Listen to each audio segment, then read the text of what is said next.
Hello बच्चों, प्रश्न पढ़ते हैं।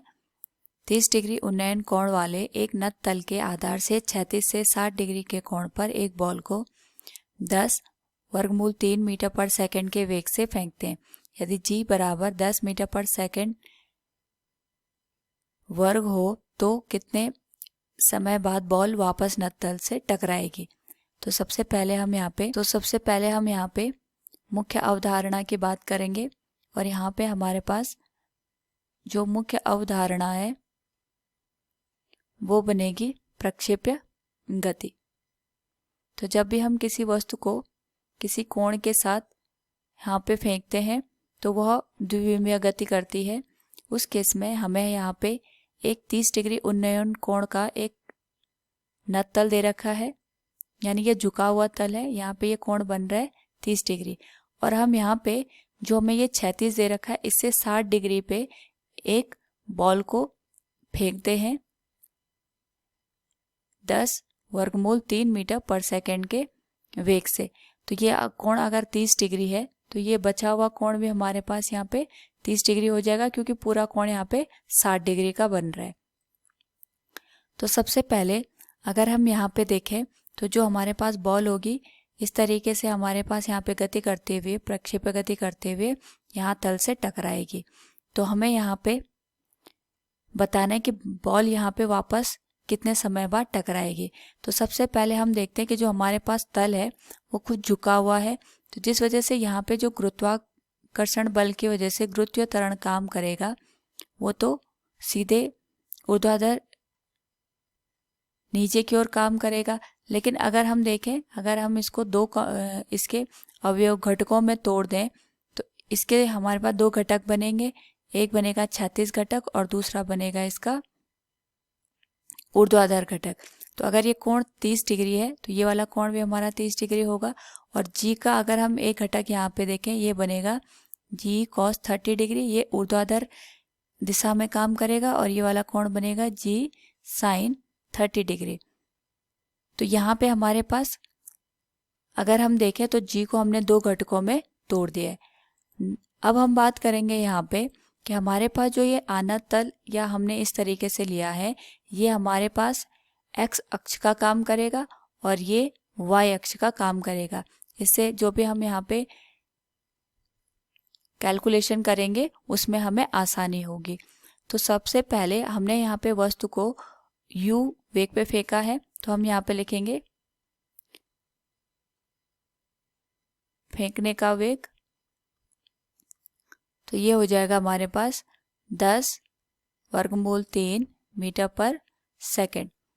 तो अगर हम इसका यहाँ पे x अक्ष में घटक लेते हैं तो ये घटक बनेगा हमारे पास u cos 30 डिग्री। और अगर हम इसका यहाँ पे y अक्ष में घटक लेते हैं तो ये बनेगा uy बराबर u साइन 60 डिग्री।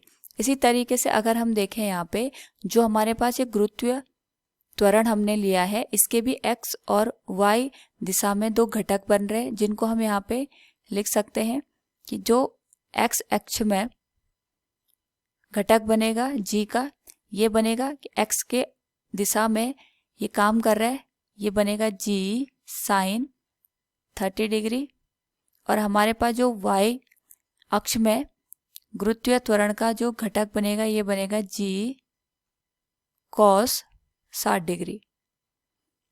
तो यहाँ पे हमें क्षैतिज और ऊर्ध्वाधर जो दोनों दिशाएं हैं उनमें हमें त्वरण भी मिल रहा है और दोनों के हमने यहाँ पे वेग भी निकाल दिया है। तो हमें यहाँ पे समय निकालना है, तो हम यहाँ पे समय निकालने के लिए ऊर्ध्वाधर घटकों का यूज करते हैं, क्योंकि जो ऊर्ध्वाधर दिशा है हमारे पास, अगर हम उस दिशा में देखते हैं तो ये हमारे पास जितना ऊपर को बॉल जाएगी उतना ही ये विस्थापन नीचे की ओर भी करेगी। तो अगर हम इस बिंदु को A मानते हैं और इस बिंदु को B मानते हैं तो A से B तक जाने में ऊर्ध्वाधर या y अक्ष की दिशा में हमारे पास जो कुल विस्थापन होगा ये शून्य होगा। तो ऊर्ध्वाधर दिशा में जो कुल विस्थापन है ये शून्य हो जाएगा हमारे पास। और अगर हम यहाँ पे गति का द्वितीय समीकरण यूज करते हैं ऊर्ध्वाधर दिशा के लिए, तो ये हो जाएगा जो कुल विस्थापन है S बराबर ut plus half A T का वर्ग। तो ये कुल विस्थापन तो शून्य हो गया। अगर हम यहाँ पे ऊर्ध्वाधर दिशा के प्रारंभिक वेग का मान यहाँ पे लिखेंगे तो इसको uy से लिखेंगे और ये हमारे पास आ जाएगा। पूरा समय हम इसको t से दिखाते हैं, प्लस हाफ ऊर्ध्वाधर दिशा का ही त्वरण लेंगे gy और t का यहाँ पे वर्ग हो जाएगा। क्योंकि ऊपर की ओर चल रहा है तो यहाँ पे हमारे पास प्लस साइन ना आके यहाँ पे हमारे पास माइनस साइन आएगा। तो अगर हम इसको यहाँ पे सॉल्व करें तो जो t का मान होगा इसको हम लिख सकते हैं 2 गुणा uy बटे gy।